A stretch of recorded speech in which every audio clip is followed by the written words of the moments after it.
इंसान अपने खेत में मकई लगाए हुए थे और इसी खेत के थोड़ा बगल में कालू कौआ अपना घोंसला बना के बैठे रहते और इंसान के मकई चोरी करके खाते। इंसान भी चारपाई लगा के जंगल में अपने मकई के रखवाली करते। इंसान अपने घर से सुबह को आता है और अपने मकई के रखवाली करता है। जैसे ही इंसान उठ के आता है अपने चारपाई से, वैसे ही ये कालू कौआ जाता है और चोरी कर लेता है इंसान का भोजन और सब कुछ चोरी करके ऊपर आके बैठ के खा जाता है। तब इंसान सोचता है, हाय दयाराम, ये भोजन हर रोज कौन कौन चोरी करके खा जा रहा है रे। लगता है मेरा किस्मत ही खराब है जो इस जंगल में लुटेरे आ गए हैं हमारे। खाऊंगा मैं इंसान का भोजन चोरी करके हर रोज, कितना मजा आता है मुझे रे। तभी उड़ता हुआ एक चिड़िया आने लगता है इसी जंगल में अपना घोंसला और अंडा सिर पे उठा के, और कुछ ही देर में दूर दिखाई देता है कालू कौआ। तो आ जाता है चिड़िया कौवे के पास और आके पूछता है कालू कौआ से, ये चिड़िया, कौवे भैया मैं इस जंगल में नई आई हूँ, क्या मैं इस पेड़ में अपना घोंसला रख सकता हूँ और क्या मैं इस पेड़ में रह सकता हूँ? कालू कौवे भाई बता दो। अरे हाँ हाँ चिड़िया बहन, तू रह सकती है, इस पेड़ में रह लो। मैं इस जंगल में अकेले रहता हूँ, तू भी रह ले इस जंगल में। वाह वाह वाह, अति उत्तम परखंड भारत की बात तूने कह दी है कालू भाई, मजा आ गया मुझे सुन के। अब मैं भी इसी पेड़ में रहूंगी, लेकिन यहाँ तो इंसान रहता है। देखो इंसान नीचे अपना फसल देख रहा है। कालू भाई हमें खतरा तो नहीं? इंसान अपने मकई के फसल को बढ़िया से देखता है।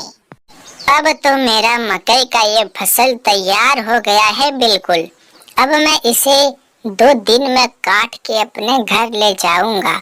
अब मैं ज्यादा दिन नहीं देखने आऊंगा इस जंगल में।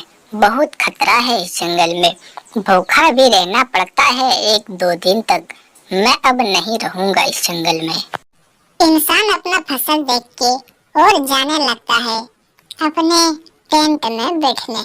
इंसान आज खुश था क्योंकि इसका मकई पूरा हो रहा था और कुछ ही देर में आ जाता है और बैठ जाता है अपने चारपाई में अपना भोजन पीछे रख के। इंसान आराम से बैठा ही था और तब इंसान सोचता है कि अब क्या करे। थोड़ा सा कच्चा है मेरा मकई अभी, क्या करूं, कल ही काट लूं कि आज ही कटवा दूं। जाके अब मुझे गांव से काटने वाला मशीन लाना होगा, तब ना मैं मकई काटूं। कौवे भाई क्या यहाँ पे हम इंसान का ये मकई चोरी करके खाएंगे या फिर भोजन कहाँ से लाते हो? चलो कालू भाई मुझे बता दो। अरे नहीं चिड़िया बहन, मैं तो इंसान का भोजन चोरी करके खाता हूँ, मैं मकई नहीं खाता हूँ। तुम्हें खाने को मन करता है तो जाके खा लो मकई। तो फिर कौवे भैया मेरे अंडों का ख्याल रखना, मैं जाके नदी से पानी पी के आता हूँ। जब से आया हूँ मैं पानी नहीं पिया है, आती हूँ मैं अभी नदी से पानी पी के। चिड़िया अपने अंडे को कालू को देखने बोलता है और पानी पीने नदी निकल जाता है, लेकिन चिड़िया को ख्याल आता है कहीं मेरा अंडा कौवे पी ना जाए, मुझे डर लग रहा है रे बाबा। आहा, आज मिला है ये चिड़िया का अंडा पीने को। चोंच धो के आऊं नदी से क्या पहले?